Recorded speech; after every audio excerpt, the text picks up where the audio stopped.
हमारे प्यारे विद्यार्थियों एवं सम्मानित शिक्षकों को मेरा सादर नमस्कार।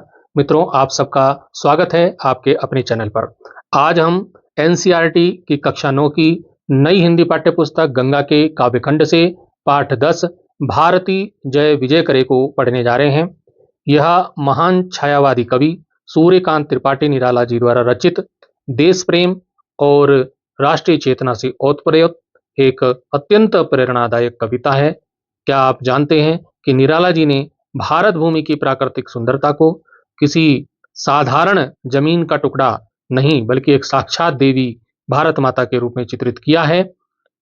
और ऐसी भारत माता जिसके चरणों को स्वयं विशाल समुद्र अपने जल से धोता है और हिमालय जिसका मुकुट है।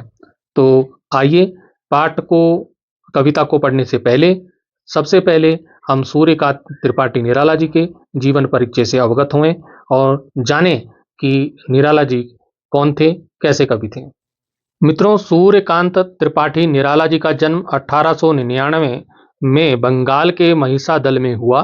वे मूलतः गढ़ाकोला, उन्नाव, उत्तर प्रदेश के निवासी थे। निराला जी की औपचारिक शिक्षा 9वीं तक महिसादल में हुई। उन्होंने स्वाध्याय मतलब अपने आप अध्ययन करके 9वीं तक की शिक्षा महिसादल में होने के बाद स्वाध्याय से अपने आप घर पे अध्ययन करके, किसी कॉलेज स्कूल में जाकर नहीं, अपने अध्ययन से उन्होंने संस्कृत, बांग्ला और अंग्रेजी को सीखा, उसका ज्ञान अर्जित किया। उनकी प्रमुख काव्य रचनाएं जो उन्होंने लिखी हैं उसमें है अनामिका, परिमल, गीतिका, कुकरमुत्ता और नए पत्ते। उपन्यास, कहानी, आलोचना और निबंध लेखन में भी उनकी ख्याति अविस्मरणीय है, मतलब जिसको भुलाया नहीं जा सकता। ऐसी पुस्तकें इन्होंने लिखी हैं कि हम उनको भूल ही नहीं सकते। निराला रचनावली के 8 खंड हैं। निराला जो रचनावली है उसके 8 खंडों में उनका संपूर्ण साहित्य प्रकाशित है। दार्शनिकता, विद्रोह, क्रांति, प्रेम की तरलता और प्रकृति का विराट तथा उदात्त चित्र उनकी रचनाओं में उपस्थित है। छायावादी कवि इनको माना जाता है। छायावादी रचनाकारों में उन्होंने सबसे पहले मुक्त छंद का प्रयोग किया है।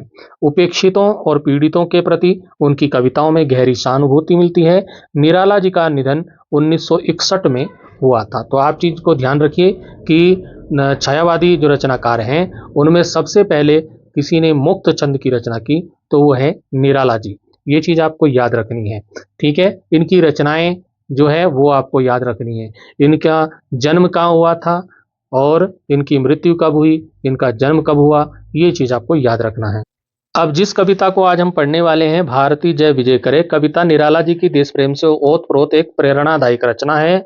कविता के आरंभ में ही कवि भारती जय विजय करे कहकर भारत को विजय श्री प्राप्त करने की कामना करता है। वह भारत भूमि को कनक सस्य कमल धरे कहकर संबोधित करता है, जो भारत की कृषि परंपरा और श्रम के सौंदर्य को दर्शाता है। देखिए, कविता में भारत की भौगोलिक सुंदरता का ऐसा चित्र खींचा गया है मानो भारत कोई देवी है। ऐसा उसमें बताया गया है कविता में, जैसे भारत कोई देवी है और जिसके चरणों में को समुद्र अपने जल से धोता है। तो यहाँ पर मानवीकरण अलंकार का प्रयोग किया गया है कि भारत को एक मानव की तरह यहाँ पर दिखाया गया है। नदी, वन, पुष्प, हिमालय, गंगा आदि प्राकृतिक शोभा को भारत के वस्त्र आभूषण की तरह यहाँ पर बताया गया है कविता में। कवि भारत को एक चेतन सत्ता के रूप में देखता है जिसकी दिशाओं में ओंकार, ओम की ध्वनि गुंजित होती है और अनेक तरह के स्वरों और विचारों से संबद्ध समृद्ध है। अब है हमारी कविता। एक बार कविता पढ़ लेते हैं फिर उसको अर्थ को समझेंगे, ठीक है। तो यह है, भारती जय विजय करे, कनक सस्य कमल धरे, लंका पदतल शतदल, गर्जी तोरमी सागर जल, धोता शुचि चरण युगल, स्तव कर बहु अर्थ भरे, तरु तृण वन लता वसन, अंचल में खचित सुमन, गंगा ज्योतिर्जल कण, ध्वल धार हार गले, मुकुट शुभ्र हिम तुषार, प्राण प्रणव ओंकार, ध्वनित दिशाएं उदार, सतमुख सतरव मुख रे। इस कविता को हम 3 काव्यांश में बांट लेते हैं। पहले काव्यांश को पढ़ते हैं, भारती जय विजय करे। तो यहाँ भारती का मतलब होता है भारत माता। भारती का मतलब है भारत माता की जय हो, विजय करे भारत माता की विजय हो, मतलब भारत कि भारत माता के लिए यहाँ पे कहा, कवि कहता है कि हे भारत माता, आपकी जय हो, विजय हो। कनक सस्य कमल धरे, कनक, कनक होता है सोना, सोने के समान, सोने के समान शस्य, शस्य होता है फसलें, जो हमारे खेतों में फसलें होती हैं। और कमल धरे, कमल को धारण करने वाली, हे भारत माता, आपके, आप सुनहरी फसलों और कमल को धारण करने वाली हैं। आप सुनहरी, सोने जैसी फसलों और कमल को धारण करने वाली हैं भारत माता। लंका पद तल शत दल, लंका, लंका आपने भारत का मैप देखा होगा, उसमें क्या है, लंका सबसे नीचे है। तो लंका पद तल, पद होता है पैर, तल, तल मतलब नीचे, पैरों के नीचे, तो लंका पैरों के नीचे है। शत दल, शत दल होता है कमल, शतदल होता है कमल का फूल, आपने देखा होगा। तो हे भारत माता, आपके पैरों में, आपके चरणों में जो लंका है वो कमल के समान है। किसकी तरह है, कमल के समान सुशोभित हो रही है, कमल की तरह सुशोभित हो रही है। और गर्जी तोरमी सागर जल, और आपके चरणों में ही गर्जित मतलब गर्जना करता हुआ, गरजता हुआ, गर्जी तोरमी सागर, सागर जल, सागर का जल, सागर के जल की लहरें गरजती हुई हैं आपके चरणों में, सागर की गरजती हुई लहरें धोता, ऐसा लगता है धो रही हैं। शुचि, शुचि मतलब पवित्र, चरण मतलब पैर, चरणों को आपके हे भारत माता, गरजती हुई समुद्र की लहरें आपके चरणों को धो रही हैं। युगल, युगल मत, चरण युगल मतलब दोनों चरणों को, युगल मतलब दोनों, दोनों जोड़ा चरणों, पैरों का, दोनों पैर, दोनों पैरों को क्या कर रही है, चरणों को, समुद्र की गरजती हुई लहरें आपके पवित्र चरणों को धो रही हैं, और लगातार धो रही हैं, एक दिन नहीं रोज धो रही हैं। ठीक है। स्तव, स्तव होता है स्तुति करना, स्तुति करना, स्तुति होता है गुणगान करना, महिमा का गुणगान करना। ठीक है। स्तव कर बहु अर्थ, स्तव कर बहु अर्थ भरे, तो ऐसा लग रहा है जैसे जो सागर की लहरें आपकी महिमा का गुणगान कर रही हैं, बहु अर्थ भरे, बहुत अर्थ पर, बहुत प्रकार से आपका क्या कर रही हैं, गुणगान कर रही हैं, आपकी महिमा का गुणगान कर रही हैं। अभी हमने जितनी कविता पढ़ी उसके शब्दों के, कठिन शब्दों के अर्थ यहाँ पर हैं, आप उनको देख सकते हैं यहाँ से। यदि परीक्षा में इसका संदर्भ प्रसंग लिखने को आता है तो आप इस प्रकार से लिख सकते हैं, प्रस्तुत पंक्तियां कवि सूर्यकांत त्रिपाठी निराला द्वारा रचित कविता भारती जय विजय करे से ली गई हैं। इसका प्रसंग हो जाएगा, इसमें कवि भारत माता के स्वरूप की वंदना करते हुए उनकी विजय की प्रार्थना कर रहा है। किसकी विजय की, भारत माता की विजय की प्रार्थना कर रहा है। इतनी कविता हमने पढ़ी, इसकी जो व्याख्या है, इसका भावार्थ है, वो इस प्रकार से लिख सकते हैं आप। हिंदी अनुवाद आप समझ लीजिए। कवि कहता है कि हे भारत माता, आपकी जय हो, आप सुनहरी फसलों और कमल को धारण करने वाली हैं, आपके चरणों के नीचे लंका एक कमल के समान सुशोभित है, और समुद्र की गरजती हुई लहरें आपके पवित्र चरणों को निरंतर धो रही हैं। ऐसा प्रतीत होता है, प्रतीत होता है मतलब लगता है, ऐसा लगता है मानो सागर की लहरें आपकी महिमा का गुणगान कर रही हैं। इस कविता जो अभी हमने पढ़ी, इसमें विशेष बात जो है, एक तो आप ध्यान दीजिए, कविता की भाषा सरल और देव स्तुति जैसी प्रांजल और पवित्र है। दूसरा, तत्सम शब्दावली का प्रवाहमय प्रयोग यहाँ पर हुआ है। ये याद करने वाली चीज है, लिखने के लिए नहीं, खाली याद करने के लिए है ना। फिर है पद तल शतदल में, यहाँ पर अनुप्रास अलंकार है। पर है लंका पर कमल, लंका को कमल के समान बताया गया, लंका को कमल के समान बताया, तो कमल का आरोप यहाँ पर है, तो रूपक अलंकार यहाँ पर है। फिर है देश प्रेम की भावना कूट कूट कर यहाँ पर भरी हुई है। अब हम देख लेते हैं दूसरा काव्यांश, छोटा छोटा टुकड़े में हमने बांट दिया इसको। तो यह है तरु तृण वन लता वसन। तरु, तरु क्या होता है, तरु होता है वृक्ष, पेड़, है ना। तृण, तृण होता है घास, तिनका, और वन, वन जंगल, लता, लताएं, बेलें, वसन होता है वस्त्र। तो ये कवि यहाँ पे कहता, कवि कहता है कि भारत में फैले हुए वन, पेड़ पौधे और लताएं, ये सब क्या है, वसन है, वस्त्र हैं, किसके, भारत माता के वस्त्र हैं। तो कवि कहता है कि भारत में फैले हुए वन, पेड़ पौधे, लताएं भारत के, भारत माता के वस्त्रों के समान है, वस्त्रों के जैसे हैं मतलब। ठीक है ना। अंचल, अंचल होता है आंचल, अब भारत माता है तो उसका आंचल भी होगा। ठीक है ना। तो आंचल, उसके आंचल में खचित, खचित मतलब जड़े हुए हैं, सुमन मतलब फूल, फूल जड़े हुए हैं उसके आंचल में, अनगिनत सुंदर फूल जो हमारे भारत की धरती पर अनगिनत फूल हैं, उनको क्या कहा है? भारत के आंचल में, भारत माता की अंचल में जड़े हुए फूल हैं। तो भारत माता के अंचल में क्या है? सुंदर फूल जड़े हुए हैं। गंगा ज्योतिर्जल कण, और गंगा, जो भारत में जो गंगा नदी बहती है, तो गंगा नदी की बहती हुई ज्योतिर्मय कण, ज्योतिर्जल होता है प्रकाश, ज्योति होता है प्रकाश, प्रकाशमयी जल, कण, जल के कण। तो क्या है? गंगा नदी की बहती हुई श्वेत, ध्वल होता है सफेद, धार मतलब धारा, जल धारा, जल की धाराएं हार के समान है, हार गले, गले में हार के समान है।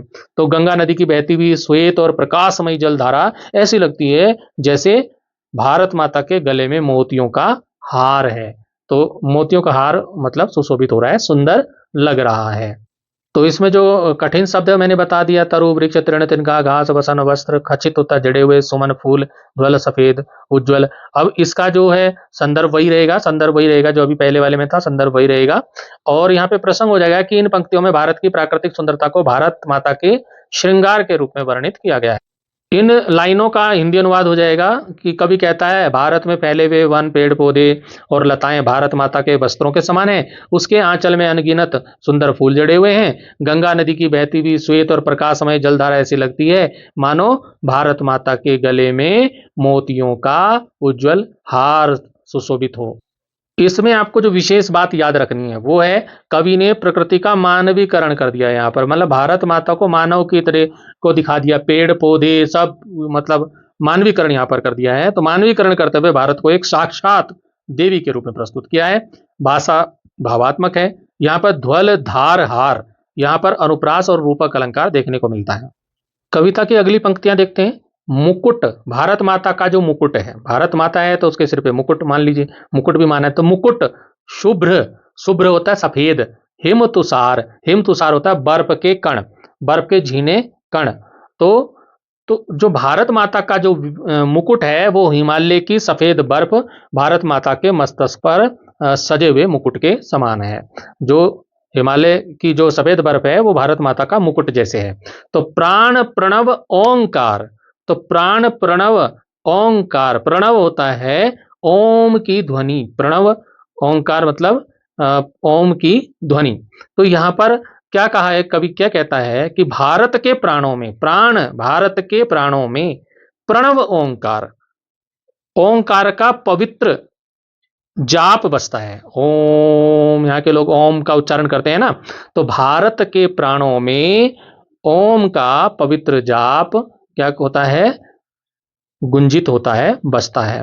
ध्वनित दिशाएं उदार, ध्वनित होता है गुंजायमान, मतलब चारों ओर आवाज आती रहती, गुंजायमान, दिशाएं उदार, उदार दिशाएं। तो भारत की उदारता और उसकी महान संस्कृति दिशाओं में गूंजती है, सुनाई देती है। भारत की उदारता और यहाँ की संस्कृति की जो गूंज है वो सभी दिशाओं में गूंजती सुनाई देती है। तो सतमुख सतरव मुख रे, सतमुख, सतमुख होता है सौ मुख, सत मतलब सौ, मुख मतलब सैकड़ों मुखों, सैकड़ों मुखों से, सतरव, शतरव होता है सैकड़ों आवाज, सत मतलब सौ और रव होता है आवाज। तो सतरव सैकड़ों मुखों से, सैकड़ों आवाजों से, मुखरे मुखों से, आवाजों से, सैकड़ों मुखों से सैकड़ों आवाजें क्या होती हैं? महिमामय होकर प्रकट कर रही हैं क्या? स्वरूप भारत का। तो इस लाइन के अर्थ को आप समझेंगे कि भारत माता का स्वरूप सैकड़ों मुखों से और सैकड़ों आवाजों से महिमामय होकर प्रकट हो रहा है। तो भारत में बहुत सारे लोग रहते हैं, बहुत सारे आवाजें हैं, तो बहुत सारी बोलियां हैं, बहुत सारी भाषाएं हैं। तो भारत माता का जो अलग अलग भाषाओं में, अलग अलग मुखों से, सैकड़ों मुखों से, सैकड़ों ध्वनियों से क्या हो रहा है? भारत माता की महिमा का गुणगान हो रहा है। इसके शब्दार्थ आप देख सकते हैं, यहाँ पे शब्दार्थ हैं। उसके बाद इसका जो है संदर्भ तो पूरी कविता के लिए एक ही रहेगा। प्रसंग यहाँ पर देखिए कि उपर्युक्त पंक्तियों में कवि भारत के आध्यात्मिक गौरव और हिमालय की महानता का वर्णन यहाँ पे कर रहा है। अब इसका जो हिंदी व्याख्या हो जाएगी वो हो जाएगी, कवि कहता है कि हिमालय के सफेद बर्फ भारत माता के मस्तक पर सजे मुकुट के समान है। भारत के प्राणों में ओम का पवित्र जाप बसता है। भारत की उदारता और उसकी महान संस्कृति की गूंज दसों दिशाओं में सुनाई देती है। भारत माता का स्वरूप सैकड़ों मुखों और सैकड़ों आवाजों से महिमामय होकर के प्रकट हो रहा है। अब इन पंक्तियों में, इन लाइनों में क्या विशेष है? विशेष एक है कि हिमालय को मुकुट बताकर भारत की भौगोलिक सर्वोच्चता को दर्शाया गया है। दूसरा, प्राण प्रणव ओंकार के माध्यम से भारत के आध्यात्मिक और सांस्कृतिक गौरव को रेखांकित किया गया है। तीसरा, शतमुख और शतरव में अनुप्रास अलंकार दिखाई देता है और इस कविता की जो शैली है वो संस्कृत निष्ठ है। संस्कृत निष्ठ यहाँ पे शब्द आए हैं। हिम तुषार को मुकुट कहना रूपक अलंकार है।